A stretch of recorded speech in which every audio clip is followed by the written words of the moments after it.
It's not about the truth. It's, as you point out in your book, trying to paint people like Donald Trump as a fascist.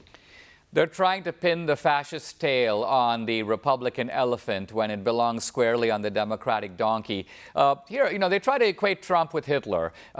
They say, well, Trump has been making racist attacks on immigrants. Wait a minute. The thing about Trump is that he's distinguishing between the legal and the illegal immigrant. This is not a racial distinction at all. In fact, the vast majority of immigrants who come to America now, legal immigrants, are non-white.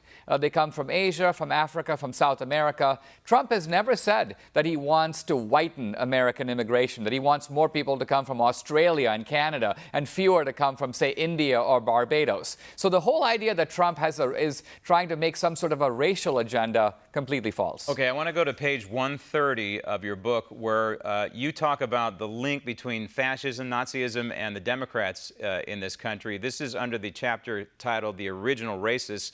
Quote, in sheer volume and vehemence, the racism of the Democrats and progressives outdistanced not only Italian fascist racism, which was marginal, but also German anti-Semitism. Only the anti-Semitism of the Nazi era matches the racism of the Democrats. The bottom line is, you point out in this book, as you did in your prior movie, that the Democrat Party is the party of slavery and segregation, etc.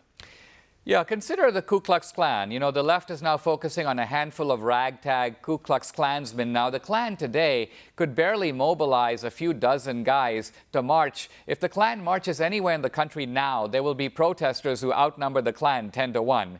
But the Klan was an organization that had real power. In the 1920s, it had 3 to 5 million members. At that time, according to the progressive historian Eric Foner, the Klan was, quote, the domestic terrorist arm of the Democratic Party. In other words, right. The Klan was to the Democrats exactly what the brown shirts were to the Nazis, an extension of a political party. In 1925, I believe it was, the Klan marched 50,000 people in white hoods down Fifth Avenue in New York City. And where were they going? To the Democratic National Convention. Many of them were delegates. That's right. They called it the Klan The Klan bake, exactly. Unfortunately.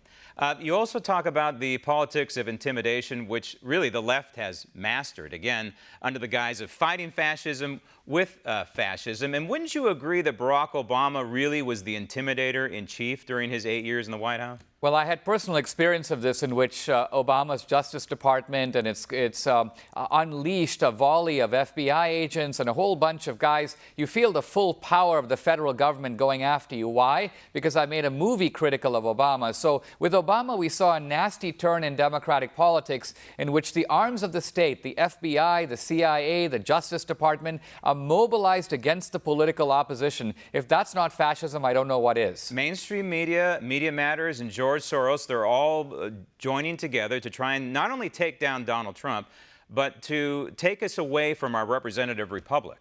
And this is a war that is ongoing. And so it's going to take people like you and folks on this program, and I would consider the alternative media, to try and offer the American people the alternative, which would be the truth. A few years ago, one of the heads of the Republican National Committee, a guy named Ken Melman, was going to black churches apologizing for the racist history of the Republican Party. Now, think of how stupid this guy is. There is no racist history of the Republican Party. The Republican Party is the party of emancipation, of fighting Jim Crow, of fighting segregation, shutting down the Klan, enabling the Civil Rights Act of 1964. But this poor dude had embraced the big lie. He embraced the lie of the left, and he was, in a sense, acting it out. So it's important for us to be equipped with knowledge, with the truth, so we are able to fight back against this effort to shame us, put us up against the wall. The left is actually the party of fascism, always was, still is.